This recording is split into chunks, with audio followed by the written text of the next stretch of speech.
Everybody wants to know, did I use Ozempic? The other, I'm excited about 2 pounds I had were not the right trans. You have to be serious. It really was not losing that much weight that fast, or just really not losing that much weight, but I was gaining something about it. So that's why being real with yourself and getting real with yourself is so important. Ever want to lose weight or be better for somebody else, do it for you, because you deserve to be your best. And and if you keep tracking, you will see where you would just, it kind of has been all over the place. But this is talking about how I lost weight. How could a loving union with no warning signs suddenly end in murder-suicide? It started like any ordinary Sunday morning in Johnson County, North Carolina. The streets were still, the sun casting a soft glow over the quiet neighborhood of Water Oak Lane. But within one home, a tragic reality was unfolding, one that would shock the community and leave loved ones grapple with a loss too heavy to bear. Chris Pugh and Teresa Adams. Pugh had once been a couple with smiles and photos and memories of family gatherings, holding hands and looking toward the future. But beneath the surface of that storybook image was a turmoil that few truly understood. And on that fateful July morning, something shattered beyond repair. Shortly before 9 a.m., deputies with the Johnson County Sheriff's Office arrived at the couple's home after a distressing 911 call. When they entered the residence, the scene they encountered was devastating. Teresa Adams Pugh, a woman described by those who knew her as kind, warm-hearted, and deeply spiritual, was found dead from a gunshot wound. Nearby, the body of her husband, Chris Pugh, was discovered as well. It was quickly determined that he had turned the weapon on himself after taking Teresa's life. The incident was ruled a murder-suicide, sending a wave of disbelief through the hearts of everyone who knew them. In an instant, a woman who once radiated compassion and love, who had shared joy with her family and community, was gone. And the man who once shared her life had made a choice that no one could ever make sense of, leaving behind pain, grief, and unanswered questions. The neighbors, stunned and shaken, gathered outside their homes in the following hours, exchanging whispered condolences and glances filled with sorrow. How could something so heartbreaking happen in their own community, right on their street? Friends and family were left reeling, clinging to memories of Teresa's laughter, her faith, and her unwavering presence as a friend and relative. She was more than just another victim in a headline. She was a mother, a sister, a daughter, and someone who had once believed in second chances. As details slowly emerged about the troubled dynamics of the relationship, a painful truth became impossible to ignore. Behind many closed doors, domestic violence often goes unseen until it's too late. And in Teresa's case, the silence ended in tragedy. This is more than just a story. It's a moment for reflection, for asking hard questions about how we can do more, speak up sooner, and protect those in danger before tragedy strikes. Teresa's life mattered. Her story deserves to be told with care, with truth, and with the hope that it might help others find a way out before it's too late. Yesterday, a man said to me, he said, "How can you smile when your world is tumbling down?" I said, "It's my secret. When I want to cry, I take a look around and I see that I'm getting by, and I hold on." Girl, do you feel that? I feel that. So today, we share her story, not just to mourn what was lost, but to honor who she was and to stand together in saying, enough is enough. Teresa Adams Pugh was a woman deeply rooted in her faith, family, and community. Described by loved ones as warm, joyful, and giving, Teresa carried herself with a quiet strength that inspired those around her. Whether she was offering a word of encouragement, sharing a scripture, or lending a listening ear, she made people feel seen and cared for. Her presence brought comfort and kindness, a rare light that touched many lives. She had spent years nurturing relationships with those she loved. Teresa was a mother, a sister, and a friend, and she held those roles with love and pride. Her smile, infectious and sincere, was a kind that could brighten a room. She was passionate about helping others, and her spiritual life was a cornerstone of her identity. Those closest to her often described her as a woman of grace, steady, thoughtful, and anchored in her belief in God. Teresa and Chris Pugh had a long, complicated relationship. They had been married and divorced, and then remarried in recent years. From the outside, it may have seemed like a story of reconciliation, of two people finding their way back to one another, but those close to the couple knew that things weren't always as they appeared. Beneath the surface, there were struggles, arguments, tension, and a pattern that raised concern. Chris, at times, had shown signs of controlling behavior. Those who interacted with the couple noticed a shift in Teresa's demeanor over time. She became quieter, more reserved, as if she were walking a delicate line. Still, Teresa kept her private life close to her chest. Like many in similar situations, she may have hoped things would improve or feared the consequences of speaking out. Despite those challenges, Teresa remained active in her church community and with her family. She continued to post encouraging words on social media, to check in on friends, and to share moments of joy with loved ones. Her resilience was evident, even in the face of uncertainty. She leaned on her faith and her loved ones, doing her best to live with purpose and hope. It's important to understand that domestic violence doesn't always look like what we expect. It can live behind polite smiles, church attendance, and Facebook photos. It can wear a mask of reconciliation and love. For many women like Teresa, the journey is complicated, tied up in love, loyalty, fear, and hope. And sometimes, even the strongest among us are caught in situations they never expected to find themselves in. By looking into Teresa's background, not just her relationship, but who she was as a person, we can begin to truly honor her story. She wasn't just a victim of a terrible act. She was a woman who lived with compassion, who had dreams and relationships, and who mattered deeply to those around her. This background gives us a fuller picture, one that reminds us to see the human being beyond the headline. It was early on a Sunday morning, July 14th, 2024, when the lives of everyone connected to Teresa Adams Pugh and Chris Pugh were shattered. The peace of the morning was abruptly broken at a home on Cornwallis Road in Johnston County, North Carolina. A call to 911 came in shortly before 7 a.m., reporting gunfire and a possible domestic disturbance. When deputies arrived on the scene, what they found would leave a lasting scar on the community. Inside the home, deputies discovered two people, later identified as 49-year-old Teresa Adams Pugh and 47-year-old Chris Pugh. Both were unresponsive. Despite every effort, the scene was declared a tragedy. Chris had shot Teresa before turning the gun on himself in what authorities confirmed to be a murder-suicide. The news sent shockwaves through Johnson County and beyond. For those who knew the couple, or even just Teresa, the disbelief was overwhelming. In the hours that followed, local authorities worked quickly to secure the scene, notify family members, and begin piecing together what had happened. As details emerged, friends and neighbors were left grappling with questions. How had things escalated to this point?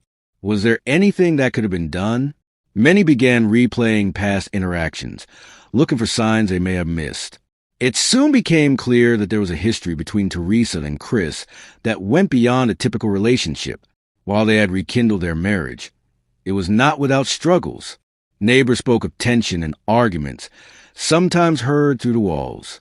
Close friends later shared that Teresa had confided in them about feeling afraid at times, though she didn't always go into detail. Total surprise. Unexpected, like. He adored her. Whatever Renee wanted, Chris would give it to her. Marion Shaw is still coming to grips with the fact that she'll never see her oldest daughter, Teresa Adams Pugh, again. The family called her Ree. Fun loving, the life of our family party. Marion says her daughter had 4 children and 15 grandchildren.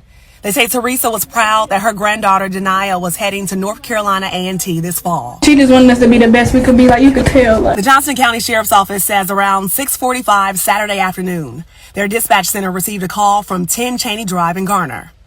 Investigators say the caller said nothing before hanging up, which prompted 911 communications to call the number back. That's when the Sheriff's Office says a man answered the phone saying he did not call 911. The dispatch overheard a woman in the background saying, "Why do you want to kill me? I need help." When deputies arrived, they heard a gunshot inside the home. 911 communications called the number back, and the man told them he would come outside to speak with officers. But when he didn't, negotiators tried to convince him to come outside. They ultimately had to obtain a search warrant to enter the home. And that's when they found 53-year-old Chris Pugh and his wife, 54-year-old Teresa Adams Pugh, a couple who loved ones say had been married for more than 20 years. The Johnson County Sheriff's Office is investigating this tragedy as a murder-suicide. And loved ones say they saw no signs of domestic abuse. You would never, like, my papa he never yelled at us, or like, there's no way you would suspect it. Like, he never yelled at us, whooped us, none of that. He wasn't violent at all. You can't even say you've seen him mad, because I could count on my hand how many times I was mad one hand. In front of us, like, none of that. Neighbors who didn't want to be identified say during the standoff, officers were asking residents to either evacuate or not come home. I pulled up my Ring doorbell, and an officer was approaching, just telling me, please do not come home. He wouldn't tell me what was going on, but just said, just don't come home, and I will let you know when it is safe to come home. And like loved ones of the victims, this homeowner was also in shock after learning what happened to her neighbors. They kept to themselves, but very friendly, supportive. With my son would have a lemonade stand, and they would come support. And now this family is left with questions as they are forced to grieve the loss of 2 lives forever. Chris was a good man. I'm not going to say, but he just did the wrong thing. In the days leading up to the shooting, some recalled noticing a shift in Teresa's behavior. She had seemed emotionally exhausted, perhaps anxious. There were no loud warnings, no public breakdowns, just a quiet sadness that, in hindsight, may have been a call for help. Sometimes, pain hides in the open, and it's only recognized once the unimaginable has happened. News of the murder-suicide spread quickly, covered by local news outlets, and shared across social media. Tributes to Teresa poured in. Friends shared photos, memories, and heartfelt messages, remembering her as a woman of faith, love, and deep empathy. The community felt the loss deeply, not just of a neighbor or a friend, but of a soul who had quietly touched many lives. Law enforcement confirmed there were no other people involved and no ongoing threat to the public. Their investigation focused on reconstructing the timeline, understanding Chris's state of mind, and trying to honor Teresa's life by telling the full story, not just a tragic ending, but of who she was before the violence. Family members gathered in mourning, holding on to each other tightly as they tried to make sense of what had happened. Teresa's loved ones, especially, were left carrying the weight of a grief that can't be measured. In moments like these, time seems to freeze. Birthdays, holidays, and quiet morning coffees, all suddenly transformed into painful reminders of someone who is no longer there. Meanwhile, community members and advocacy organizations began speaking out, using Teresa's story to draw attention to the hidden epidemic of domestic violence. Her death was not just a personal loss. It was a public reminder of how often these tragedies occur behind closed doors, unnoticed until it's too late. As the days passed, vigils were held, prayers were lifted, and questions lingered. The timeline of events may seem simple, just a few moments of violence on a quiet morning, but its impact rippled through countless lives. And while the final moments of Teresa's life were marked by tragedy, her story continues to echo in the hearts of those who knew and loved her. From the moment the first deputies arrived at the home on Cornwallis Road that July morning, the investigation into what happened between Teresa Adams Pugh and Chris Pugh began with heavy hearts. The Johnson County Sheriff's Office treated the scene with great care and sensitivity, knowing that this was not just another case. It was the ending of 2 lives, one stolen through violence, the other lost in despair. Their priority was to honor Teresa's life while carefully uncovering the truth. Investigators quickly determined that no one else had been involved. There were no signs of forced entry or struggle that would suggest an intruder. The weapon used in the shooting was found on the scene, and the evidence pointed clearly to Chris as the perpetrator. Detectives pieced together the sequence of events. A heated argument likely erupted, and in the midst of that turmoil, Chris made the irreversible choice to take Teresa's life before turning the gun on himself. There was no arrest to be made. Chris was already gone, but that didn't mean the investigation was over. For law enforcement, it became about understanding the why. They interviewed neighbors, family members, and anyone who might have insight into the dynamics of the relationship. The goal was not just to close a file, but to build a complete picture of what Teresa may have been experiencing in the days, weeks or months before her death. Through those conversations, a haunting but familiar pattern emerged. Teresa, beloved and deeply compassionate, had been navigating an emotionally difficult marriage. Although she maintained a brave and outwardly calm appearance, those closest to her later shared subtle warning signs. Moments of isolation, stress, or hesitation when speaking about her husband. These small pieces of the puzzle painted a picture of a woman who may have felt trapped, uncertain how to safely step away. What stood out most to investigators and loved ones alike was the silence that surrounded the abuse. Teresa hadn't filed any recent reports or sought legal protection, which isn't uncommon in situations like this. Often, victims of domestic violence carry the burden quietly, out of fear, hope that things will change, or concern for how others might react. It's a painful reminder that sometimes the signs of danger exist beneath the surface, hidden even from those with the best intentions. In the absence of formal charges, the investigation turned toward closure. Authorities made it clear this was a murder-suicide rooted in domestic violence, and Teresa was a victim. They expressed their condolences publicly, acknowledging the devastating loss and encouraging the community to take domestic violence seriously. Their words were filled with a mixture of sorrow and urgency, a call to be more alert, more compassionate, and more willing to ask hard questions when something feels off. While there would be no courtroom trial, no sentencing, and no prison time, the investigation served a deeper purpose. It gave Teresa's loved ones a clearer understanding of what happened, and it offered the community a sobering lesson, that behind closed doors, people may be living with fear and silence. Law enforcement did what they could to preserve Teresa's dignity, and in doing so, helped give her story a voice that continues to echo long after that terrible morning. The news of Teresa Adams Pua's death sent waves of grief and disbelief throughout the community. For her family, the shock was indescribable. They had not only lost a daughter, sister, and friend, but lost her in the most painful way imaginable, taken violently by someone who once stood by her side in marriage. The pain of that betrayal ran deep. As the details became public, sorrow quickly turned into reflection. What signs had they missed? What could they have done differently? Friends of Teresa described her as a gentle soul, kind, reliable, and full of light.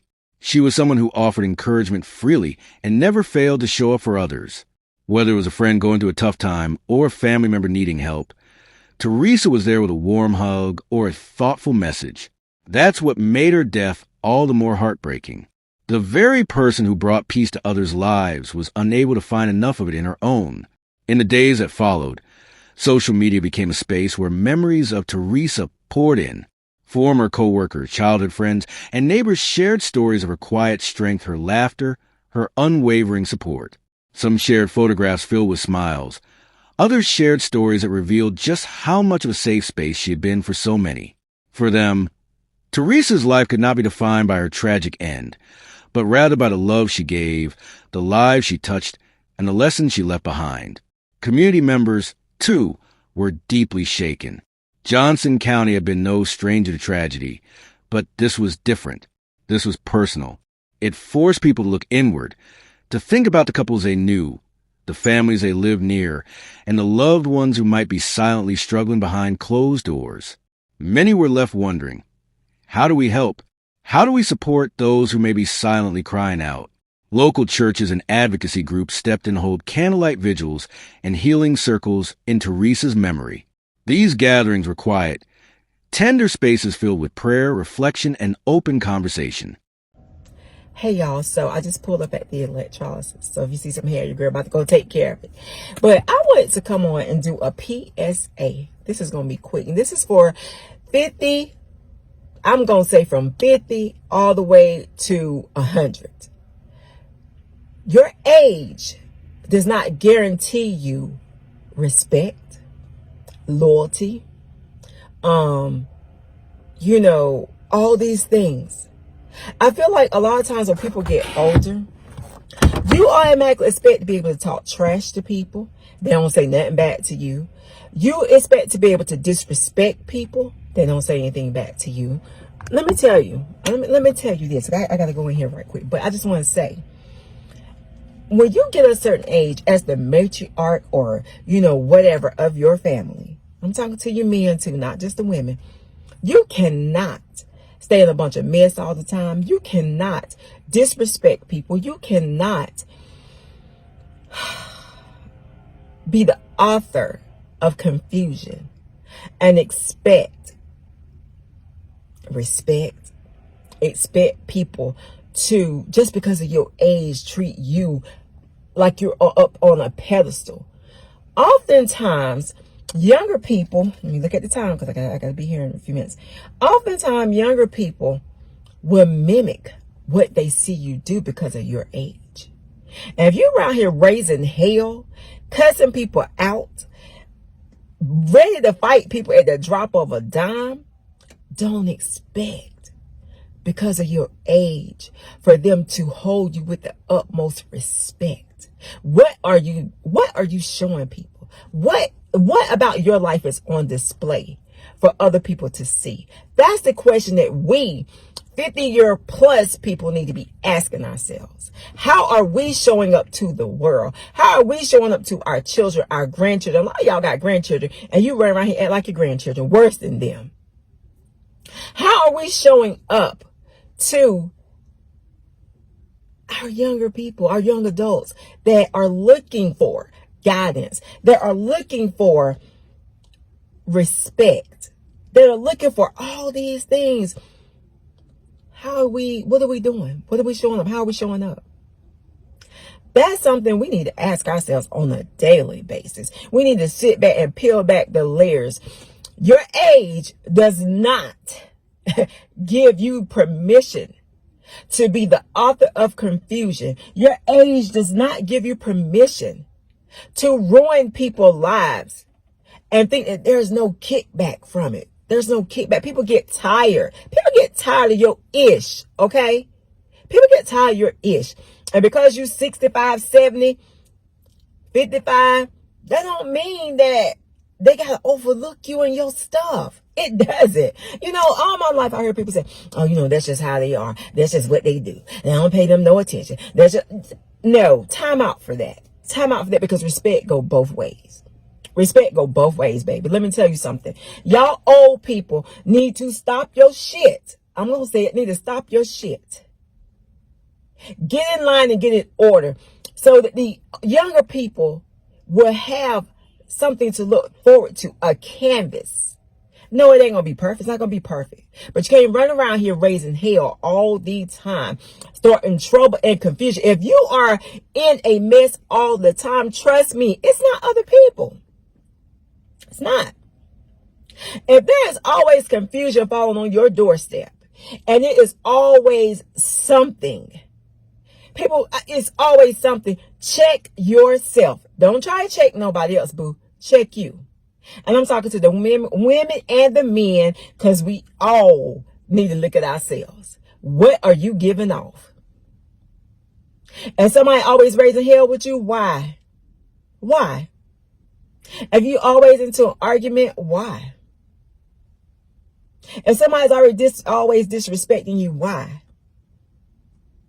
Why? Y'all old folk need to get it old age. Don't think just because your age that you can just run around here and raise hell and wreak havoc on everybody that you come in contact with and say, oh, they disrespectful. Oh, they didn't, I'm not messing with them no more. Oh, and then you can't nobody tell you nothing. Can't nobody tell you nothing. Let me tell you something. Somebody can always tell you something. You ain't perfect. You're not perfect. Girl, I gotta go in here and just let y'all say. But that girl, guy, whoever, this message for everybody. You're not perfect, baby. Stop thinking you are. And somebody yank your chain, listen to what they saying, because everybody ain't wrong. Get your shit together and stop being an author of confusion. How about that? Okay? People came not just to mourn, but to connect and commit. To no longer brush past the subtle signs of relationship distress, and to create safer places for victims to speak up without fear or shame. For her family, the outpouring of love was both comforting and bittersweet. They expressed gratitude for support, but they also made a heartfelt plea. Remember Teresa not for the way she died, but for the life she lived. In their grief, they found strength in raising awareness. If Teresa's story could save even one other person from suffering in silence, then her voice would not be lost. Through it all, what endured was a powerful echo of a community coming together, not just to grieve, but to grow. Teresa's death was not in vain. Her name became more than a headline. It became a call to love louder, listen closer, and protect one another with more intention. Her spirit now lives in the hearts of those who loved her, and in every life saved by the lessons her story continues to teach. In the quiet aftermath of Teresa Adams Pua's death, many were left grappling with a haunting question. Were there any warning signs? The truth is, sometimes the most dangerous situations are wrapped in silence. From the outside, Chris and Teresa seemed like an ordinary couple, smiling for photos, attending family events, going about life like anyone else.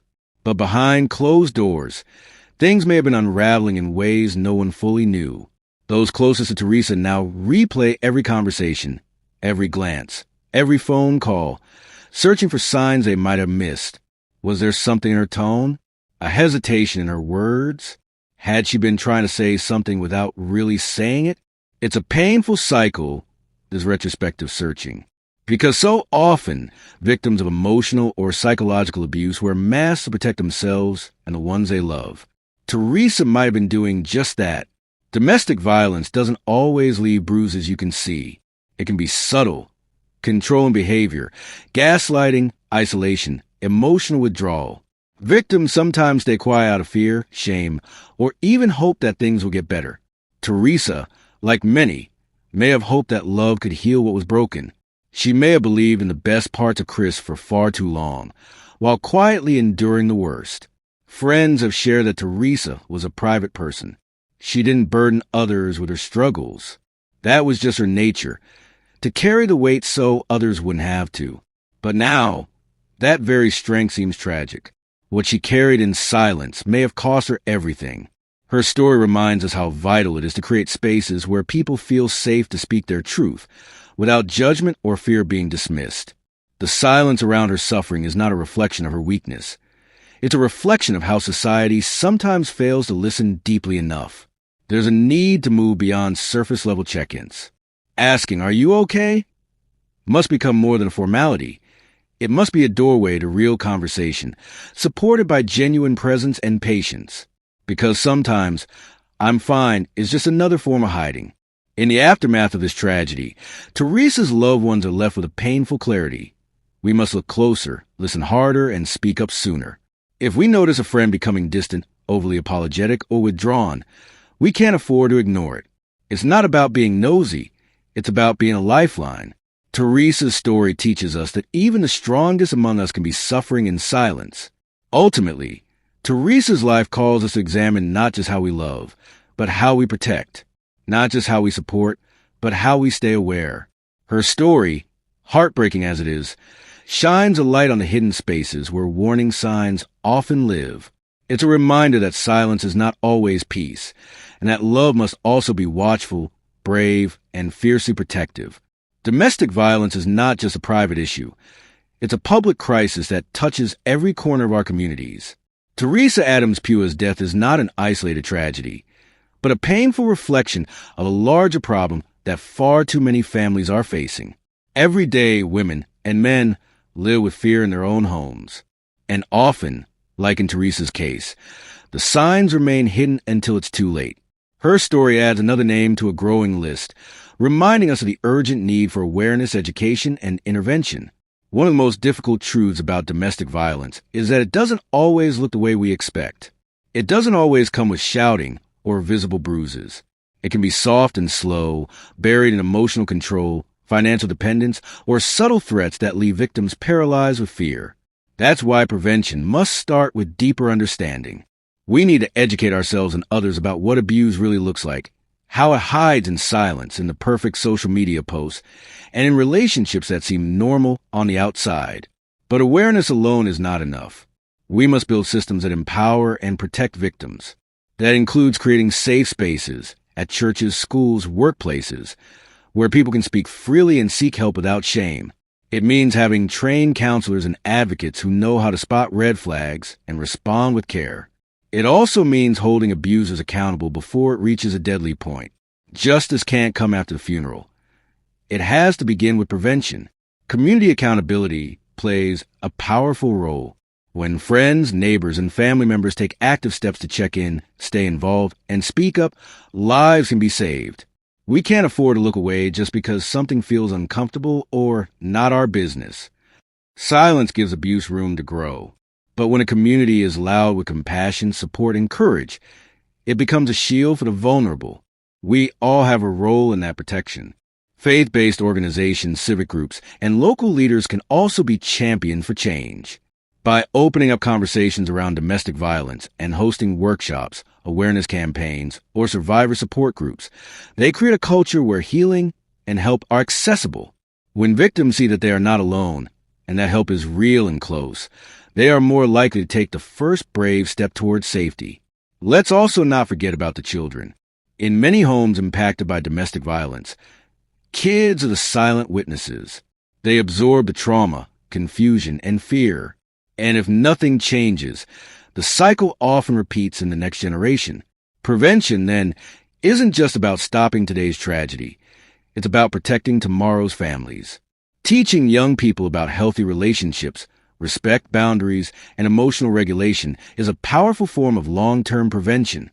Ultimately, Teresa's story compels us to care harder, listen better, and act faster. Domestic violence isn't someone else's problem. It's ours. And through collective compassion, education, and accountability, we can create a world where no one has to suffer in silence or fear. Teresa's life mattered, and through her memory, we are reminded that love should never hurt, and safety should never be a privilege. It should be a right. Gun violence, especially within the context of domestic situations, remains one of the most heartbreaking realities we face as a society. In Teresa Adams Pua's case, the firearm used by her husband, Christopher Pugh, turned a family's life upside down in a matter of moments. The presence of a gun in a home where emotional or physical abuse exists drastically increases the likelihood of a fatal outcome. When anger, fear, and control meet easy access to deadly weapons, the consequences can be immediate and irreversible. Far too often, guns in domestic settings are not used for protection. They become instruments of dominance and intimidation. Victims may feel trapped, knowing that escape could trigger violence. Sadly, when warning signs go unnoticed or unspoken and guns are accessible, a tense moment can turn deadly in the blink of an eye. Teresa's story is a tragic reminder of the devastating intersection between domestic violence and gun access. Gun safety is not just about policy. It's about people. It's about ensuring that individuals who pose a threat to themselves or others do not have access to weapons. It's also about responsible ownership, secure storage, and taking every precaution to prevent firearms from being misused in the home. These are not just legislative conversations. They are community responsibilities. We all play a part in creating an environment where safety is prioritized and preserved. Community members, law enforcement, and lawmakers must work together to strengthen protections for those at risk. This includes enforcing red flag laws where they exist, which allow for temporary removal of firearms from individuals showing signs of potential violence. It also means creating more support networks for families experiencing conflict, interventions that can de-escalate situations before they turn tragic. A safe community is one that acts proactively, not just reactively. We also need to change the way we talk about masculinity, stress, and control. Many cases of domestic violence and gun violence stem from unresolved anger, trauma, or deeply ingrained beliefs about power and entitlement. By fostering conversations, especially among men, about emotional health, conflict resolution, and the value of nonviolence, we can begin to shift cultural norms that have long tolerated silence and aggression. Schools, churches, and local organizations can play a significant role in these conversations. Hosting workshops about conflict management, offering free counseling sessions, or educating youth on gun safety and mental health can create ripple effects throughout the community. Change doesn't always begin at the top. It often starts in small, consistent active care, education, and awareness within our neighborhoods. Teresa's death was senseless and sudden, but it doesn't have to be in vain.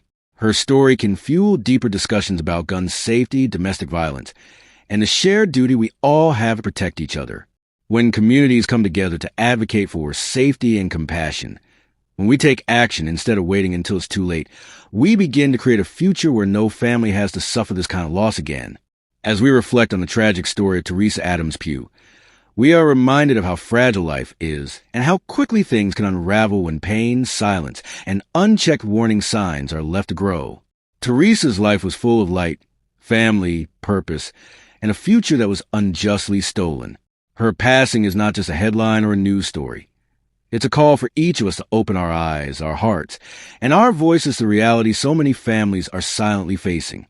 Her death and the circumstances surrounding it shine a bright and painful light on the importance of paying attention to our neighbors, our loved ones, and the quiet signs of distress that too often go unnoticed. We must learn to listen with compassion and without judgment. Sometimes the simple act of asking someone how they're really doing or offering a hand of support can be the difference between safety and danger. We also cannot shy away from the larger conversations. Domestic violence is not just a private issue. It's a public one. It affects families, workplaces, schools, and communities. We need to encourage survivors to speak out without fear, and for those who witness abuse, whether physical, emotional, or verbal, to step in and speak up. Intervention, when done with care, can save lives. This moment is also an invitation to push for stronger protections. We must support laws and policies that protect victims of abuse, restrict gun access for individuals with a history of violence, and provide better mental health services for those in crisis. Prevention must be prioritized, and it begins with awareness, education, and a community that refuses to turn a blind eye. To honor Teresa's memory, we can choose to be part of the change. Whether that means donating to domestic violence organizations, volunteering your time, sharing resources on social media, or simply starting a conversation in your circle, your action matters. When one of us suffers, all of us feel it. But when one of us acts, others are empowered to do the same. Let Teresa's story not be one of quiet mourning, but one of meaningful movement. Let us stand for those who can no longer speak, and beside those who are still gathering the courage to seek help. Change is possible, but only if we choose to create it together with compassion, courage, and commitment. In memory of Teresa Adams Pugh, let's promise to be better neighbors, better listeners, and better advocates for those in pain. Let her legacy be a turning point in how we care for one another and in how we respond. Not just with words, but with actions that ripple outward and change lives.